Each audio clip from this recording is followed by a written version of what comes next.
Hi, I'm Roxanne Richardson, and this is the Casual Friday podcast.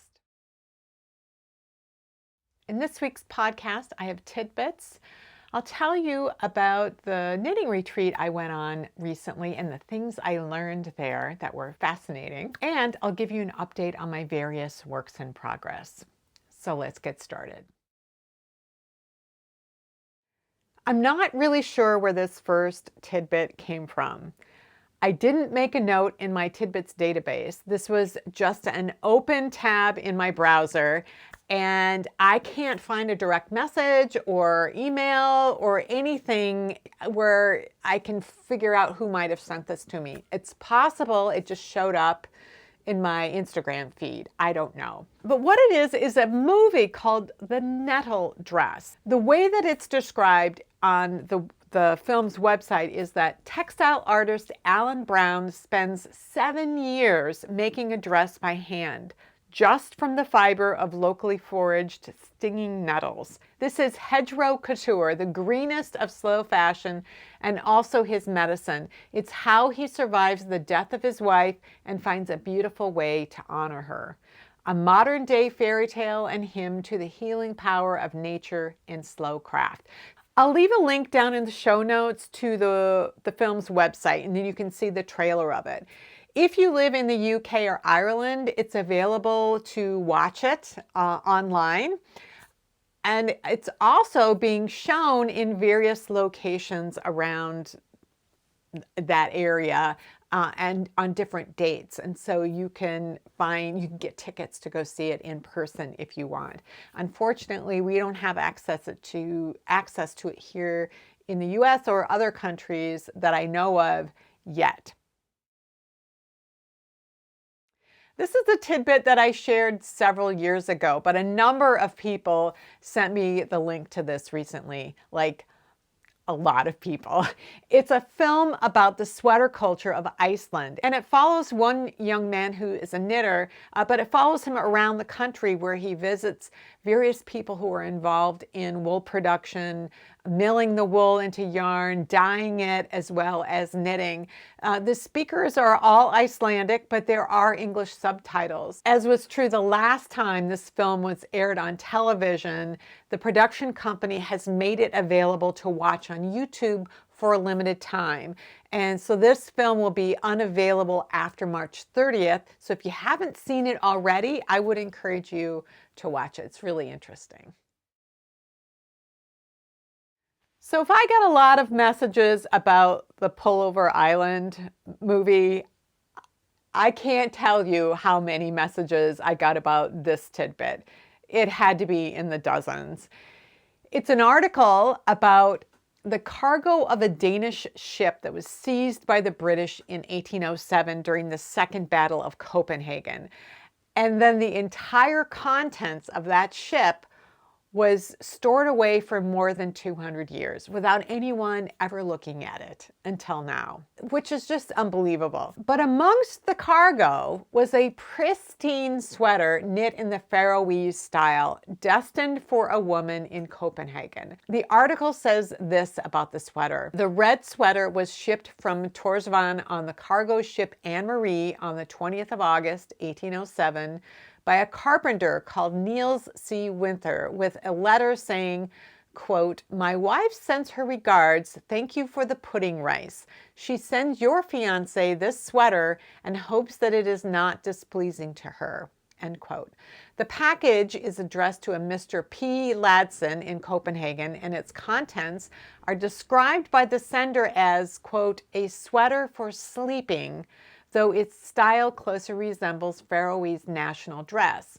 The note is written in Danish. Torshavn, which I may not be pronouncing correctly, is the capital of the Faroe Islands, which is a Danish territory. And I'm wondering if this sweater is essentially a version of the Danish night sweater or star sweater, which are the oldest garments that we today would consider sweaters. And while they might be called night sweater, they were basically worn 24/7. It was one of the layers that was worn. I have a book actually, right here. I have a book actually called Traditional Danish Sweaters that was written by Vivian Huxborough, and this is one of the sweaters that I hope to knit. I have some yarn that I'm going to use, and using this book as a guide for how to make them.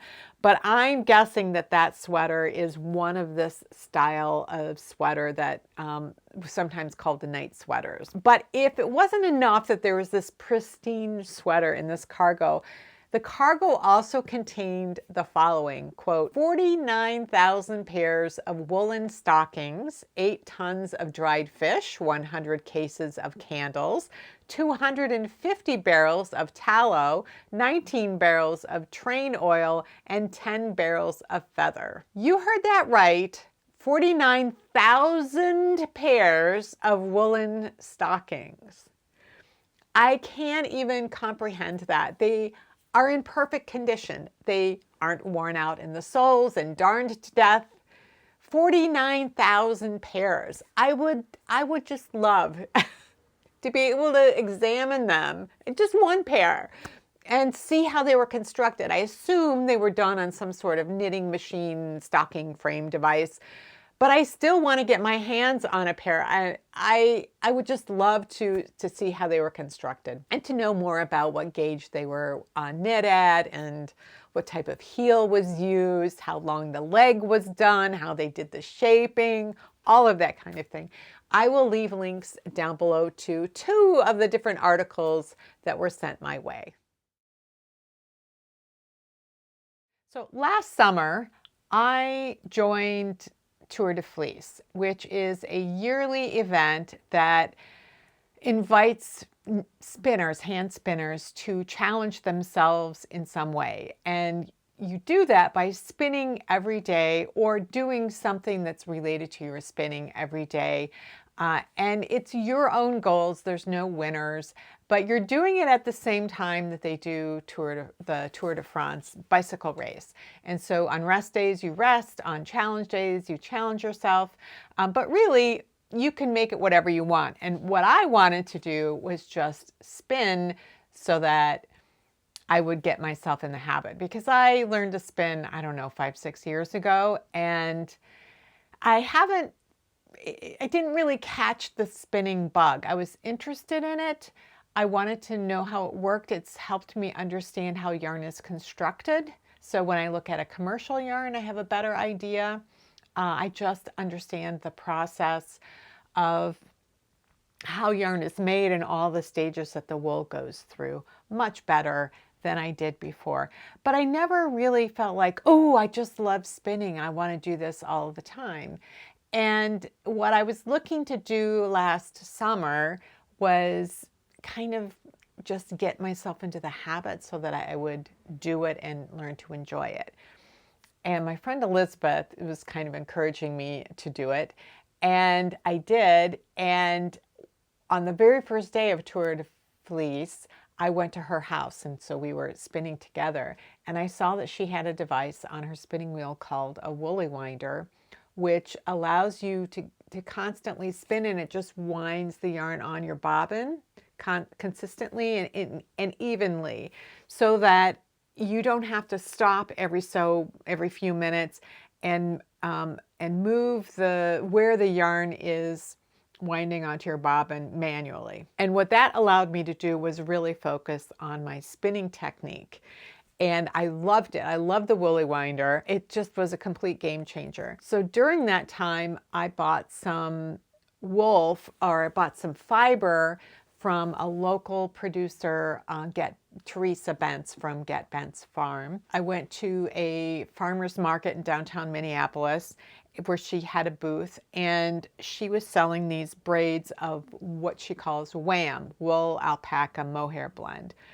So she raises sheep, but she also gets fiber from other places, and she has a mini mill, so she spins yarn. And so I bought 2 of these braids. They're 2 ounces a piece, and I spun them up using a woolen long draw spinning method. So this is roving. So this is a woolen preparation, and then I spun it using a woolen spinning technique. And I found that I loved the yarn that I was able to make with it. It was exactly what I was going for. And so I bought more of it because I thought this will be the time when I spin a sweater's quantity. And so I worked on it throughout the month of September.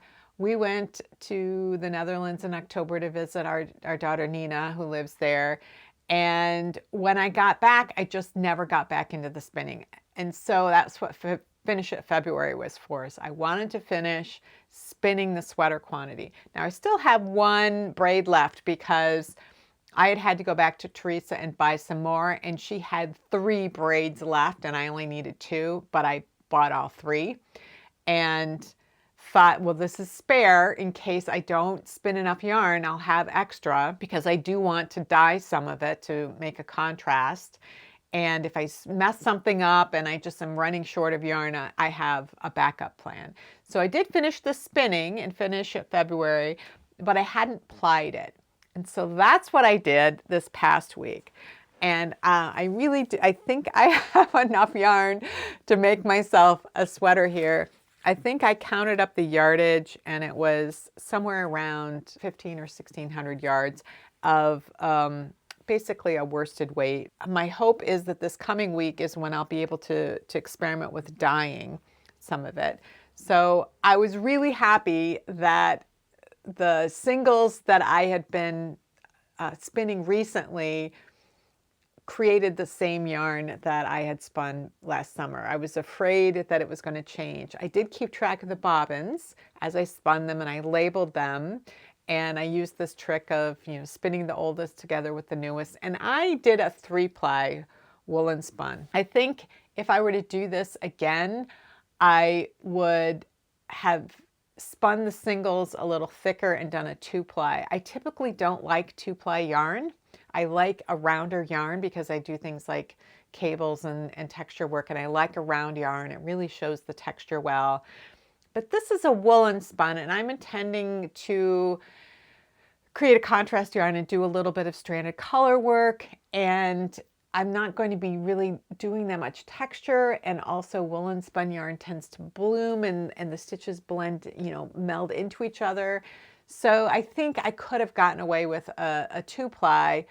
That will be my next experiment, is to do a woolen spun using the long draw method, but making it into a 2-ply and see what I think of that. So I have plenty of yarn. I'm really happy with the general consistency of the yarn, and the next thing is to dye it and swatch it up. But I wanted to show you that I did knit, or I did spin my sweater quantity of yarn. I just have to turn it into a sweater next. Now I do have some ideas for what I want to do. I don't want to do a top-down circular yoke or a raglan, top-down raglan seamless. I really don't enjoy top-down sweater knitting. I don't like having all of the stitches on the needle at the same time. That is not to say that I never do it. This sweater here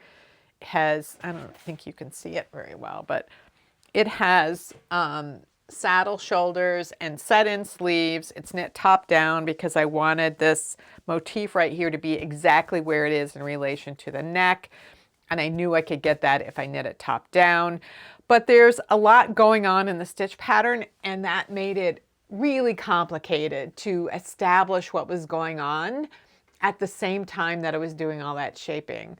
So, and I don't typically enjoy knitting plain stockinette sweaters. I know that's the trend now, beige or very neutral, light colored, top down, oversized sweaters in stockinette. I just don't find that interesting to knit. I'm always looking for something interesting to knit with, construction or technique or stitch pattern or something like that.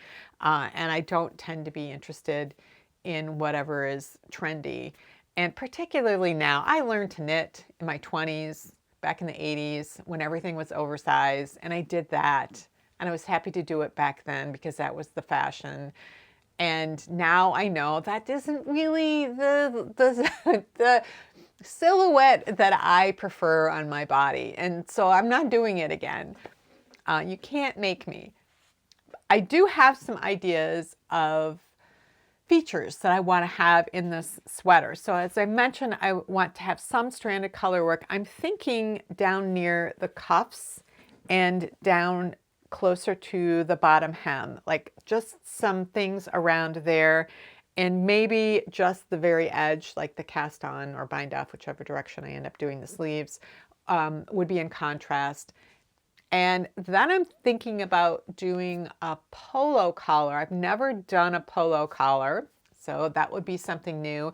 And there's a technique that I want to try called a double pickup. And I think what it is basically you're picking up on so that both edges will look like a knit. So it's like double knitting, but you're picking up in a way to do that. I'll show you in the overhead what I'm talking about. It's from this book, this big book of knitting.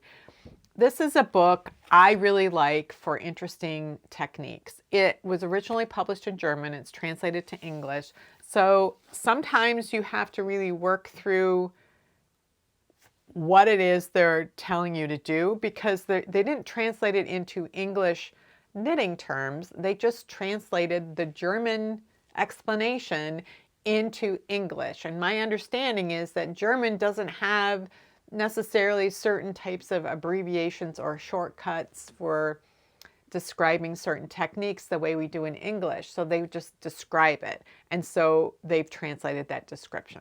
Sometimes you might have to think about it, but I will go to the overhead and show you what it is that I want to get from this book. So this is the kind of collar that I'm looking to do. This is a polo collar. So there's just this little button placket right here, just a couple of buttons, and you have the overlap. So the collar comes to either side to the halfway point of the button so that it comes together in the center.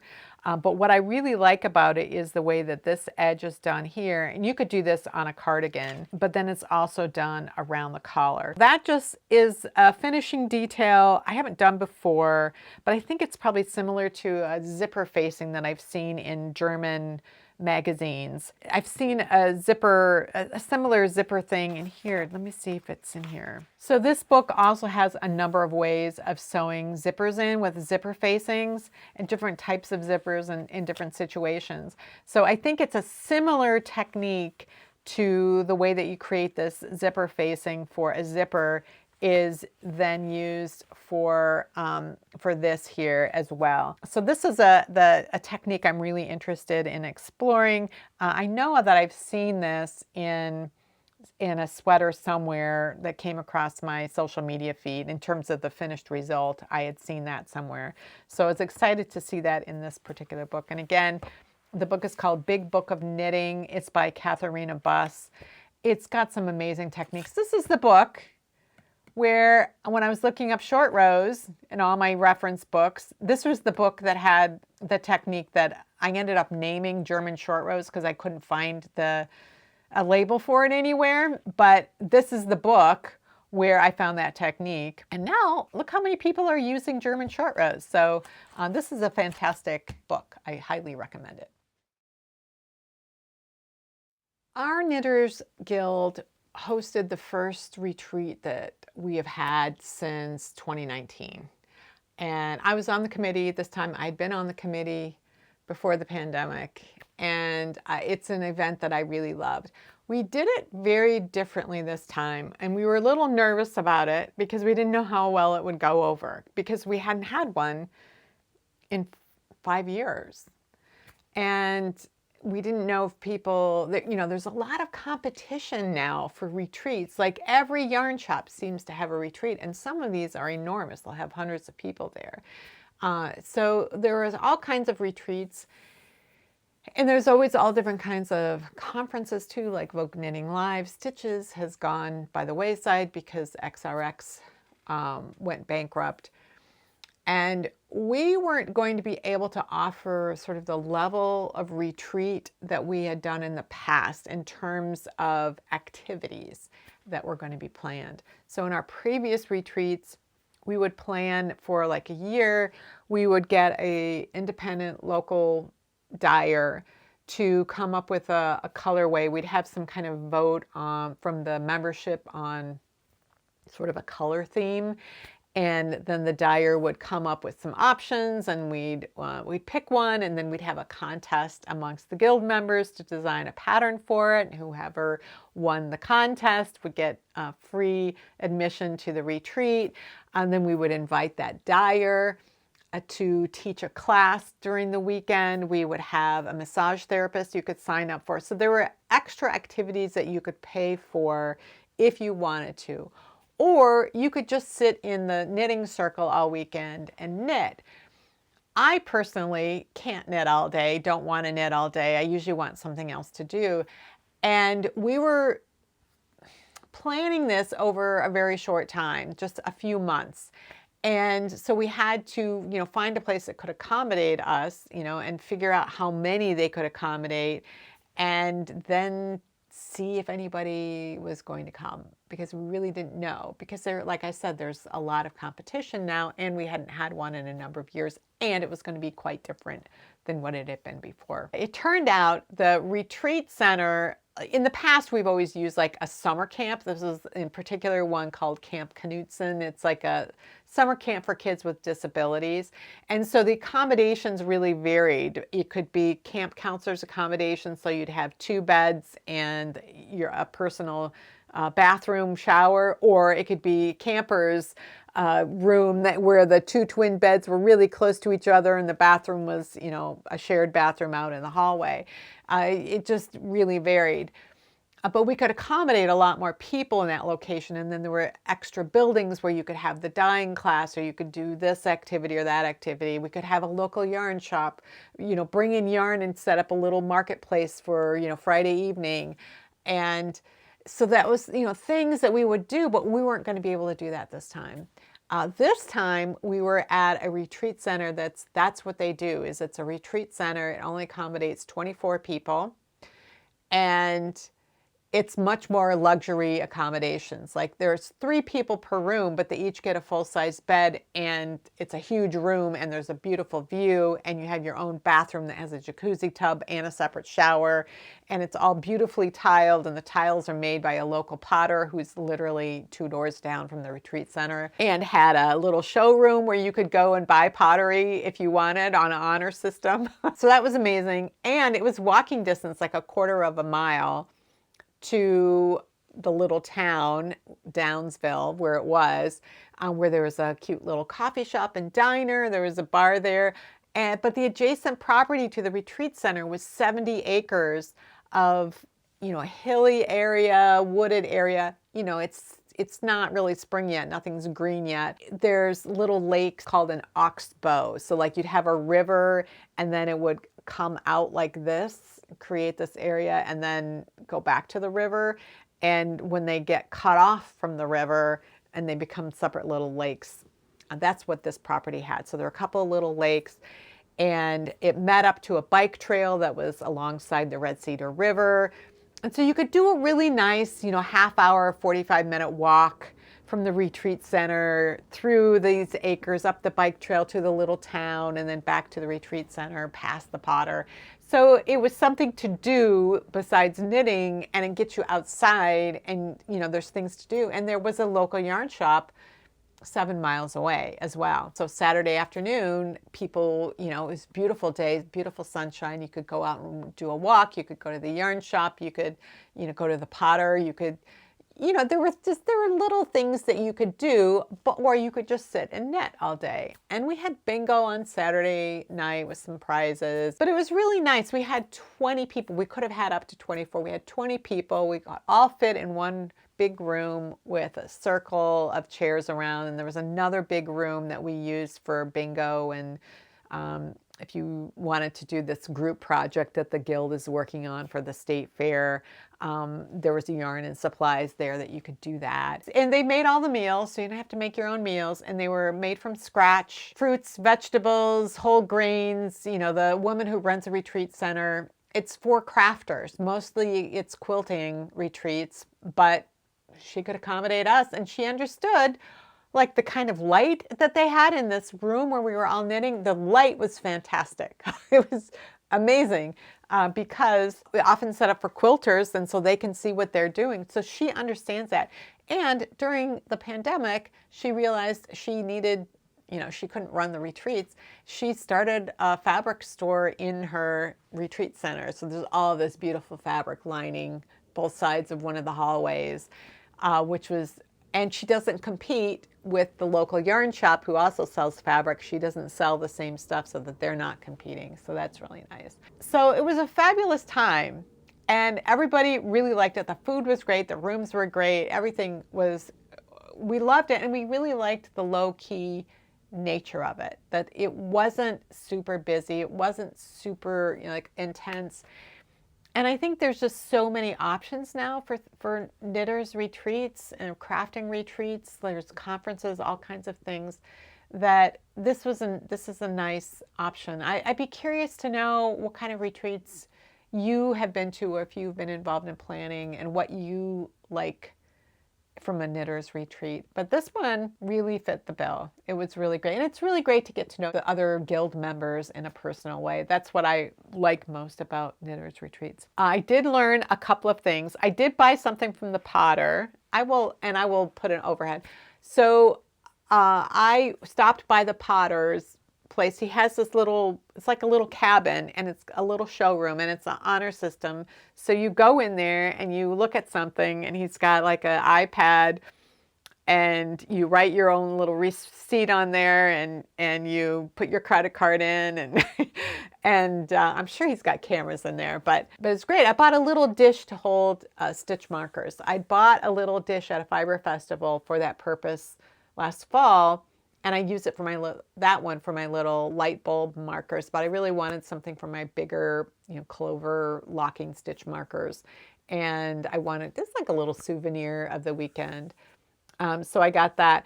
There were a couple of things that I learned over the weekend, which is great. I always love to see what other people are working on, get to see and look on the inside of it. There was a woman there named Betsy who was like weaving in all the ends on a sweater.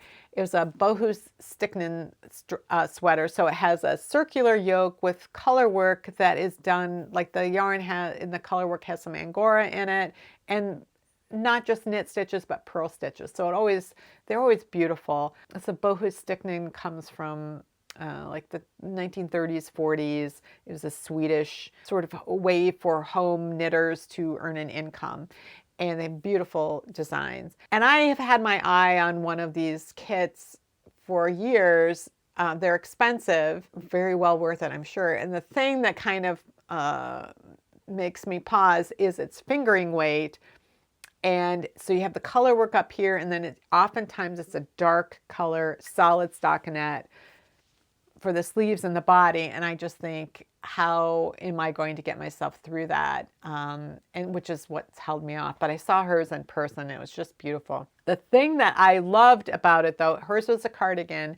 I loved how she did her button band. So I have, in the past few years when I've done cardigans, frequently will do grosgrain ribbon on the inside of the button band and the buttonhole band. And I've tried buttonholes in a variety of different ways, usually doing them by machine, my sewing machine. It's woven fabric, which doesn't stretch, and you're applying this to a stretchy thing. So you really have to get the lined up right, know how much the sweater is going to stretch when it's hanging, and get it pinned in to that point and get those holes lined up.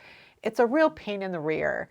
And I have a sweater that I had decided I wasn't going to do the grosgrain ribbon a few years ago, and I've regretted it ever since. So this is that sweater, and there are a few problems with this sweater that made this problem worse. But you see how it kind of pulls like this, because when I'm wearing it, it's pulling like that. What the grosgrain ribbon does is it stabilizes those edges so that they stay straight. But again, it's a real pain for the buttonholes. What she did, which I thought was ingenious, is that she used a grosgrain ribbon that was about the width of the button band. And then that also holds up the buttons. Like, these are kind of heavy buttons, so they kind of hang down. So it kind of pulls the side of the sweater down a bit. And so when you can sew them to grosgrain ribbon, or sometimes people will sew just a button on the back of it, you're sewing it to the woven fabric, and that helps to support it. And because the grosgrain ribbon doesn't stretch, you don't get things hanging down. What she did on the buttonhole side, though, was to use thinner grosgrain, one on each side, so that she didn't have to do buttonholes. And that I thought was ingenious. What I'm going to do with this sweater is, it's getting toward the end of the season, so I'm going to be washing it and blocking it so that I, can get everything straightened out again. And then I'm going to do that grosgrain ribbon technique, and I'll show that to you when I get it done. I just really like to get rid of this. Part of the issue with this is that this sweater was knit straight up, and then there were these gussets here. The pattern showed only one circumference, and I chose the size that I wanted to make based on that, thinking it was the chest circumference, which it is, but it's the chest circumference after the gusset has been knit. And so this down here, which goes down around the fullest part of my hips, was 4 inches smaller. Now, I don't know about you, my rear end is bigger than my bust. And so that was not particularly helpful. And so I've always had to wear this with the bottom 2 or 3 buttons open. And because this has been a little bit tighter than I had intended, things pull on it as well. It fits me a little better now because I did lose some weight, but I really want to prevent this from happening. I'd like these to be more stable, and then any stretch to come from here instead of having it come from the center. So that is something that I'm looking forward to fixing. And like I said, I'll keep you updated on it. The other thing I learned had nothing to do with knitting, but it did have to do with my family history. So I've talked in the past about, I like doing genealogy. I don't work on it as much as I used to, when I was really finding all of the information. But I still go on, probably once a week, go on to Ancestry.com to look something up. I use newspapers.com a lot to look things up in my family history, but also to look up things that related to knitting history, or particular people that have to do with knitting. That's how I got started on my long-term project to knit a sweater from each decade, from the 1890s to the 1990s, was because I was looking for, what would be interesting to look up in the newspapers as a topic for Casual Friday. I'll look to see if there are any knitting patterns published, 100 to 150 years ago. And that led to me doing this huge project. One of the people, she's actually on the committee too, she was sitting next to me and she said, you're interested in history. You might be interested in this. My brother-in-law gave me this book about Minneapolis Skid Row. Have you heard about that? And I'm like, no, I didn't know that Minneapolis had a skid row. And so she started telling me about it, and she started telling me what part of downtown Minneapolis it was in. Back in the late 50s, early 60s, there was a 25-block area of Minneapolis that was basically torn down, and new buildings for businesses and, shopping. They wanted people to come into downtown, and they'd gotten rid of this area that was called Skid Row, because there was a specific street which was the only place where alcohol could be sold in the city. So that's where all the bars were, and then that's where all of the sort of seasonal workers would hang out in the off season, like farm laborers or railroad workers, and they would get these rooms in these flop house hotels that usually were above a bar or a liquor store, and they would just hang out there. And I was just like, oh my God, that is the neighborhood where my great-great-grandfather was living in a hotel in 1930, and it was at an address that no longer exists because all of that had been torn down, and they turned it into like a park and, various different things. I got home and I looked for the book, and I bought the book. It's called The King of Skid Row. It's written by a journalist from the Star Tribune, which is our newspaper here. He had seen a film that had been put together in the 1980s from film that had been made in the 50s. There was a guy who owned a liquor store, bar, and one of these flop house hotels in the Skid Row area, and he used to take pictures of them and film them, and it's not clear why he did that, but he did that, and then he finally put all of the film together in the 80s and did a narration, and you can watch it on YouTube. I will leave a link below in case you're interested. I was just fascinated to find all of this family history out because I was like, oh my God, I'm pretty sure that was my great-great-grandfather, because he and his second wife weren't living together in 1930. She was in St. Paul, the twin to Minneapolis in the Twin Cities. And I'd seen the court records for her where she had been arrested and put in the workhouse a number of times for public drunkenness and vagrancy. Being homeless was illegal. Eventually she was committed to the state mental hospital until she died. And I thought, I wonder if that's what was going on with him, but in Minneapolis. And so this kind of confirms that. Now I have a quest to see if I can find any court records on him. So that was exciting. It has nothing to do with knitting, but it was something I wouldn't have learned if I hadn't gone to the Knitters Retreat. So that was really great. And again, I'm curious about the kinds of knitting retreats you've been to or that you like to go to, and what kinds of qualities they have. There's one more thing. We had door prizes at our retreat. So everybody went home with a door prize. And I got this bag of yarn and this pattern too. The pattern's called River Bend. It's a chunky open gauge cardigan by Julie Hoover. It's a Brooklyn tweed pattern. And then the yarn was from Brooklyn tweed. It's a sweater quantity of Quarry. So I hadn't knit with this before, and somebody at the retreat was looking at it, and she's like, is this a single or is it plied? And she's looking at it. She's like, it seems like there's plied. So let me go to the overhead and I'll show you what it is and what I learned about this, because this was also fascinating. So this is Quarry. And so somebody was looking at it, and she was, looking at it, and she's like, is this a single? And then she was untwisting it, and she's like, well, I can see that there's different strands in there.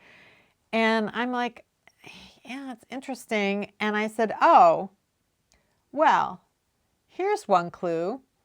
You see the angle of the twist? It goes this way. Like the letter Z. That kind of indicates to me that this is a single.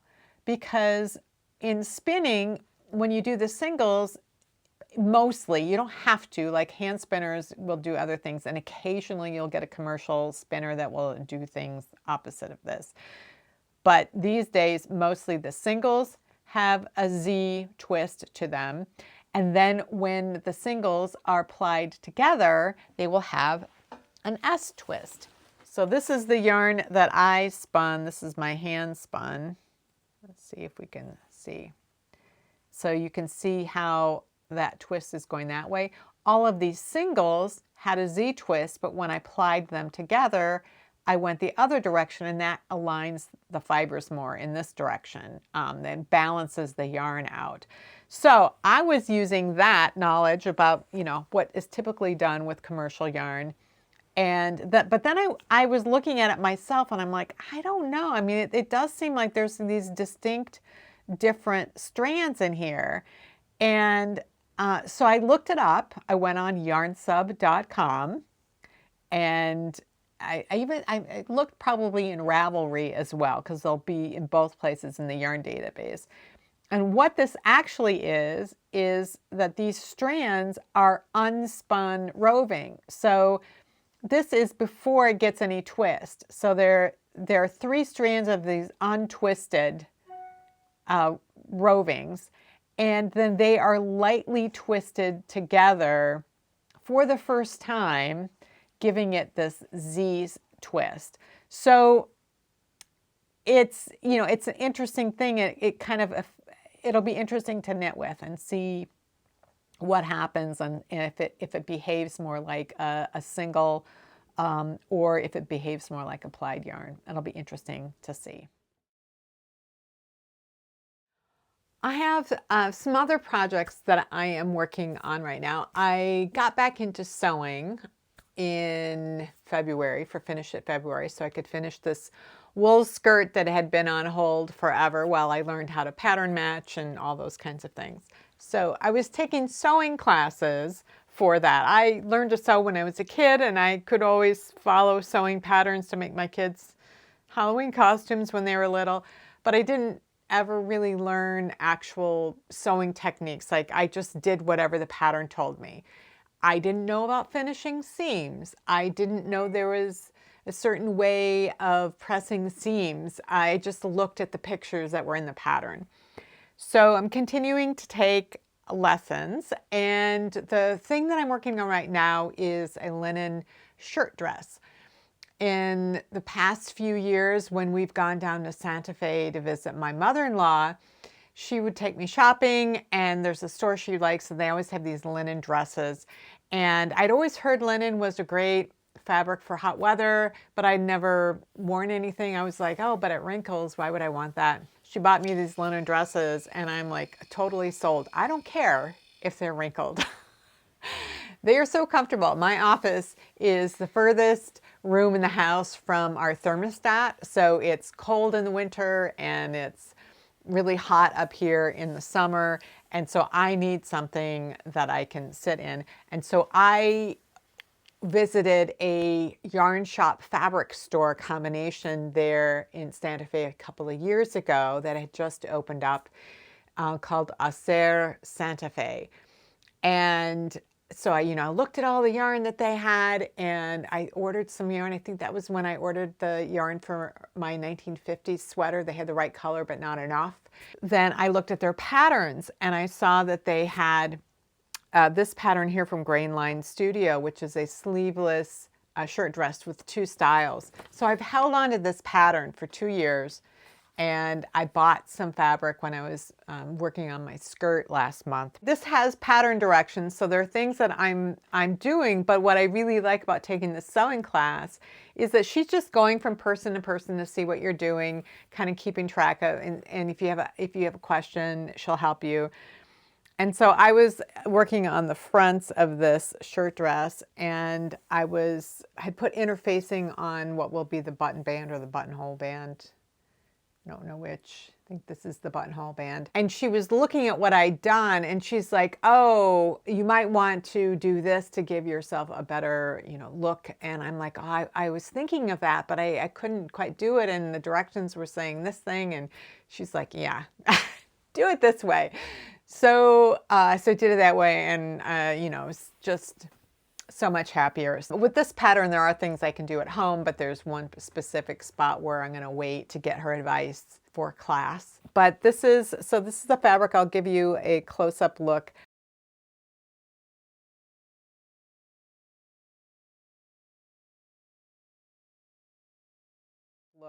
As I hold it up, I realize this is I can see kind of through it. So I'm hoping that it's not completely transparent when I wear it in the summertime. A couple of years ago, when I was first thinking and wanted to get back into sewing, I went to a fabric store that it's kind of overwhelming. It's called S.R. Harris. And I think that it might just all be what's called dead stock. So discontinued stuff. It's a huge warehouse. And so there's 2 locations. One is in the northern suburbs and one is in the southern suburbs.